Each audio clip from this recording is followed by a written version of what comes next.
এখন আপনারা যে পেশেন্টটিকে দেখছেন, পেশেন্টটির পোস্ট ট্রমাটিক এলবো স্টিফনেস, মানে ভেঙে যাওয়ার পর প্লাস্টার থাকে যে কয়দিন, যত বেশি দিন হাত শক্ত হয়ে যায়, জয়েন্ট শক্ত হয়ে যায়।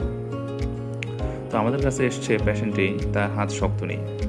আমরা তার অ্যাসেসমেন্ট করে দেখলাম তার হাত ভাঁজ হচ্ছে না এবং সাথে মাংস শুকায় গেছে। তো তার হাত ভাঁজ করার জন্য প্রথমে আমরা যেটি করলাম, gentle range of motion exercise. খুব স্লোলি আমরা তার হাত ভাঁজ করার চেষ্টা করলাম। এটা অনেক পেইনফুল একটা কন্ডিশন।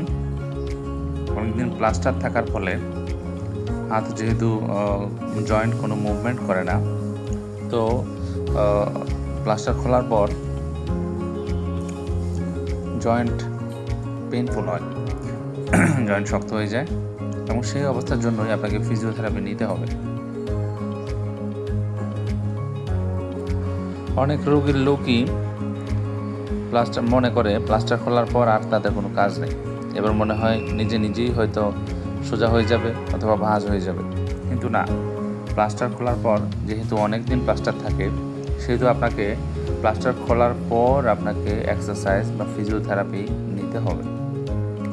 মাসেল জয়েন্ট অ্যাক্টিভিটি বাড়ানোর জন্য, মাসেল স্ট্রেংথ বাড়ানোর জন্য, মাসেল ওয়াস্টিং, মাংস শুকায় যায়, মাংস শুকানো থেকে আপনাকে বাঁচানোর জন্য ফিজিওথেরাপি নিতে হবে। দেখুন এই বাচ্চাটিকে, আপনারা দেখতে পাচ্ছেন যে অনেকদিন ইমোবিলাইজ থাকার ফলে, অনেকদিন প্লাস্টার থাকার ফলে বাচ্চাটির জয়েন্ট, এলবো জয়েন্ট শক্ত হয়ে যায়, যার ফলে এখন ভাঁজ করতে কী পরিমাণ কষ্ট করতে হচ্ছে। বাচ্চাটির মুখের দিকে দেখুন আপনারা, অনেক বেশি শক্ত হয়ে যাওয়ার ফলে।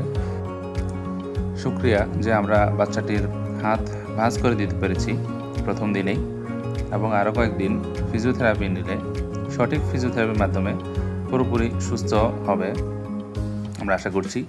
আপনারা আমাদের সাথে যোগাযোগ করতে চাইলে স্ক্রিনে দেওয়া নাম্বারে যোগাযোগ করতে পারেন। ধন্যবাদ, সুস্থ থাকুন।